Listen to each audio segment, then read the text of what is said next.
Career counselling क्या होती है, कैसे होती है, कब करनी चाहिए, क्यों करनी चाहिए, आज इस वीडियो में हम लोग पूरी डिटेल में इसको समझने वाले हैं। So my dear friends, I am doctor Pankaj Gupta from conquer the success, having 51 years of life experience and 30 years of work experience.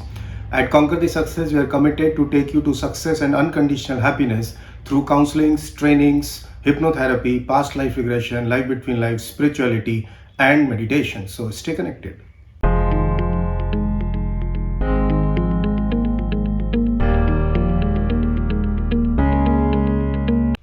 Successful होने के लिए सबसे पहली ज़रूरत है वो है हमें करियर काउंसलिंग।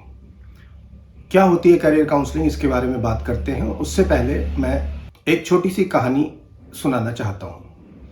एक बार जंगल के राजा शेर ने सारे जानवरों की एक मीटिंग बुलाई और मीटिंग का एजेंडा ये था कि ये डिस्कस करना कि इंसान हमसे कितना कमज़ोर है। ना तो इंसान के दांत इतने मजबूत हैं, ना उसके पंजे मजबूत हैं, ना वो इतनी तेज़ दौड़ सकता है, लेकिन फिर कैसे वो हम सब जानवरों पर शिकार कर लेता है। वो शेर का भी शिकार कर लेता है, हाथी और बड़े से बड़े जानवर का भी शिकार कर लेता है। तो सारे जानवरों ने वहाँ पर एक मीटिंग करी, अपने अपने आइडियाज़ दिए, लेकिन सफिशिएंट डेटा ना होने की वजह से शेर को लगा कि शायद अभी हम इस चीज़ को पूरा नहीं समझ पाएंगे, हमें कुछ डेटा लेने की ज़रूरत है।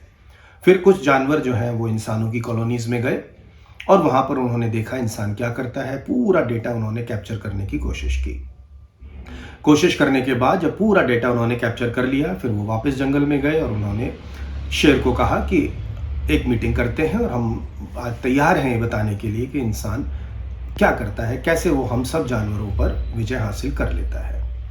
मीटिंग हुई तो ये डिसाइड किया गया कि देखो, बहुत सारी बातें तो इंसान की सोसाइटी में हमें नहीं पता लग पाई हैं, लेकिन इतना ज़रूर पता लगा है कि इंसान का बच्चा जब वो छोटा होता है तो वो एक जगह जाता है जिसको ये लोग स्कूल बोलते हैं, और जब वो स्कूल जाता है वहाँ पर वो पढ़ाई करता है, सीखता है, लेकिन जब वहाँ से बाहर निकलता है तो वो इतना ताकतवर, इतना समझदार, इतना होशियार बन जाता है कि शारीरिक रूप से कमज़ोर होने के बाद भी मजबूत से मजबूत जानवर का शिकार कर लेता है।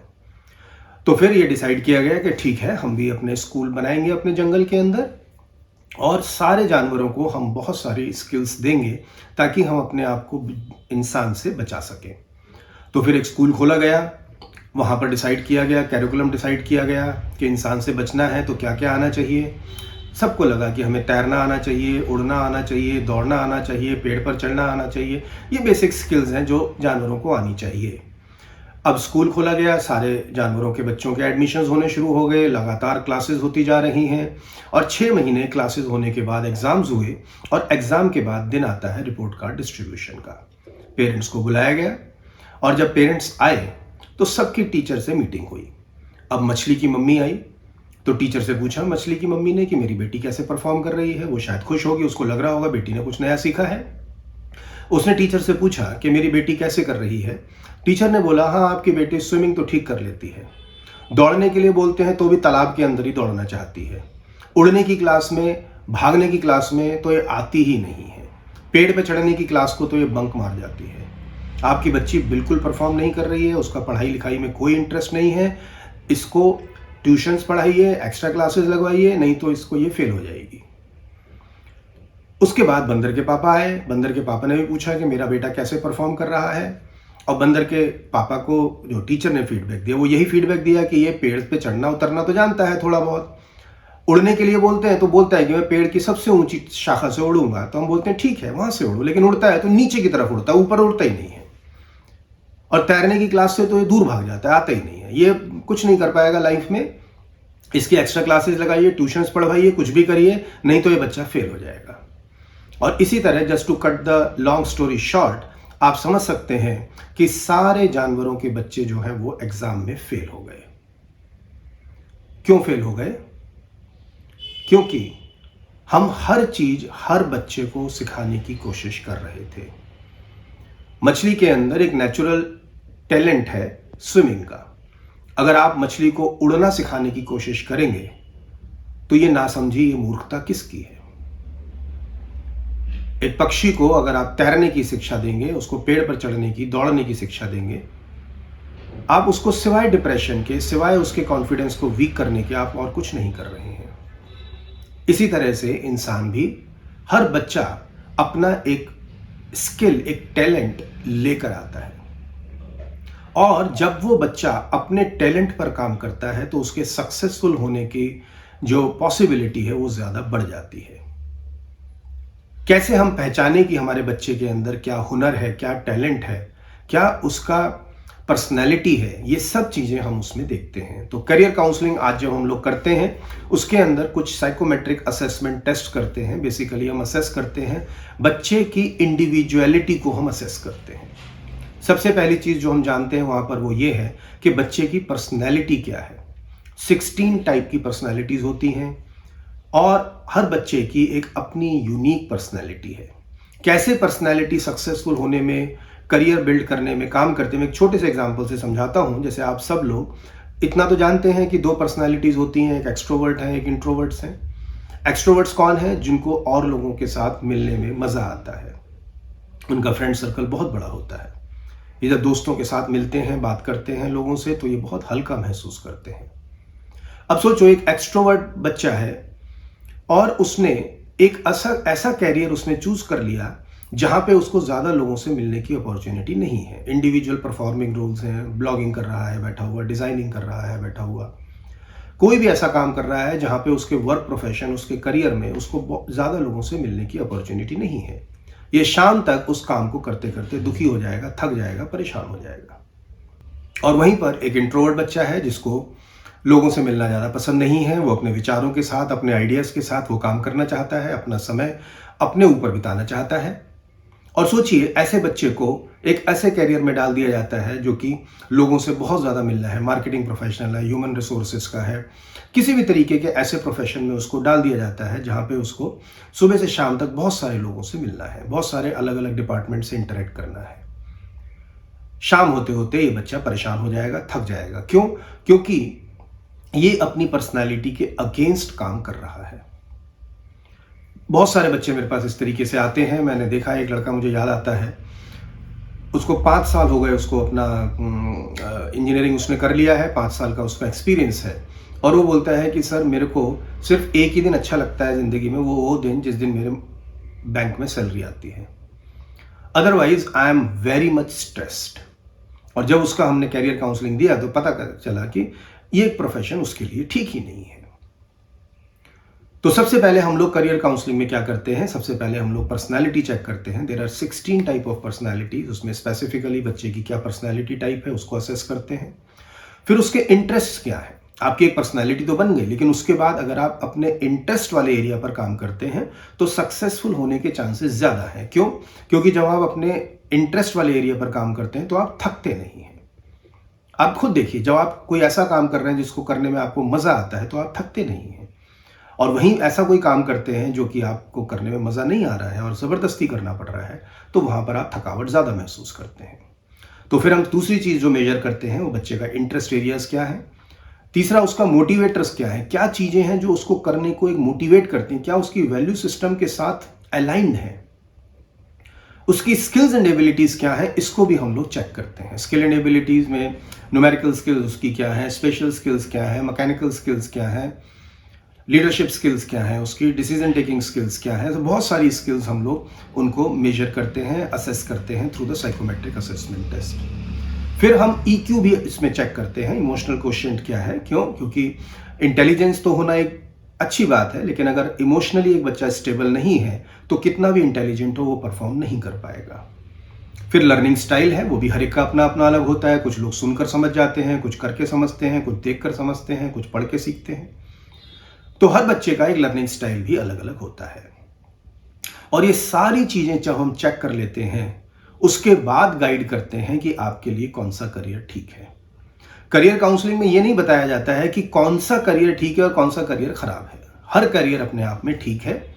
आपको सिर्फ ये देखना है कि कौन सा करियर आपकी पर्सनैलिटी, आपके इंटरेस्ट, आपके मोटिवेटर, आपकी स्किल्स एंड एबिलिटीज, आपके लर्निंग स्टाइल, आपके EQ के साथ मैच करता है।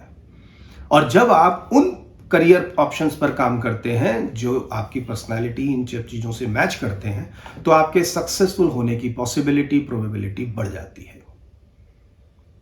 राइट? अब कब कराना चाहिए? तो वैसे तो हम बच्चा अगर 6-7 स्टैंडर्ड में है तब हम उसको करा सकते हैं, लेकिन मेरा ऐसा मानना है कि प्रैक्टिकली हम उसको तब कराएं जब उसको 11th क्लास में अपने सब्जेक्ट्स को सेलेक्ट करना है। 10th तक तो उसको सारे ही सब्जेक्ट पढ़ने हैं, तो इसलिए उस समय तो करियर काउंसलिंग कराने का कोई प्रैक्टिकल यूज़ नहीं होगा। 11th में जब बच्चा आता है, जब वो चूज़ कर रहा है कि उसको साइंस लेना है कि कॉमर्स लेना है कि ह्यूमैनिटीज़ लेनी है, तब उस समय अगर वो करियर काउंसलिंग करता है तो एटलीस्ट वो अपने करियर को चूज़ करके अपने सब्जेक्ट्स को सिलेक्ट कर सकता है। जैसे सपोज कोई एक बच्चा है जिसके लिए मार्केटिंग करियर एक अच्छा आता है, कुछ हैं जिसके लिए एडवोकेट अच्छा हो सकता है, कुछ लॉ रीइंफोर्समेंट ऑफिसर का काम कर सकता है, कोई है जो कॉस्मेटोलॉजिस्ट करेगा, कोई जो यूट्यूबर बनेगा, अलग अलग करियर्स हैं। अब उन करियर को चूज करने के लिए हमारा क्या एजुकेशन रोड मैप होगा, वो हम सब उसमें आपको गाइड करते हैं career counselling report, career counselling sessions के अंदर। तो अपने एक लॉन्ग टर्म मिशन, एक अपने करियर को चूज कर लिया। जैसे सोचा कोई एक बच्चा है जो कि डॉक्टर अच्छा बन सकता है, उसकी personality, interest, motivator, skill set, learning style सब उससे मैच करता है। अब उसको डॉक्टर बनने के लिए 11th से क्या क्या करना चाहिए, क्या क्या उसका पूरा एजुकेशन रोड मैप होगा, क्या क्या सब्जेक्ट्स उसको चूज करने हैं, वो सब चीजें फिर हम लोग करियर काउंसलिंग में गाइड करते हैं। तो एक तो समय सबसे सही ये है जब बच्चा 11th में आ रहा है, वो तो आइडियल है। किसी वजह से अगर वो चूक गया है तो 11th-12th में भी अगर बच्चा है तो एटलीस्ट उसको कर सकता है, ग्रेजुएशन में है तो भी उसको कर सकता है। दूसरा जो एक इंपॉर्टेंट है वो है मिड टर्म कैरियर। जैसे आपको कुछ साल हो चुके हैं काम करते हुए और अब आप या तो प्रमोशन कर लेना चाह रहे हैं, या मतलब प्रमोशन मिलने वाली है, या आप कोई इंटर डिपार्टमेंट मोबिलिटी की बात कर रहे हैं, या आप एक कंपनी से छोड़ के आप दूसरी कंपनी में जाना चाहते हैं जहाँ पे कि आपका एक रिस्पॉन्सिबिलिटी, एक करियर आपका चेंज हो सकता है। उस टाइम पर भी अगर आप करियर काउंसलिंग कराते हैं तो आपके लिए बेहतर होगा।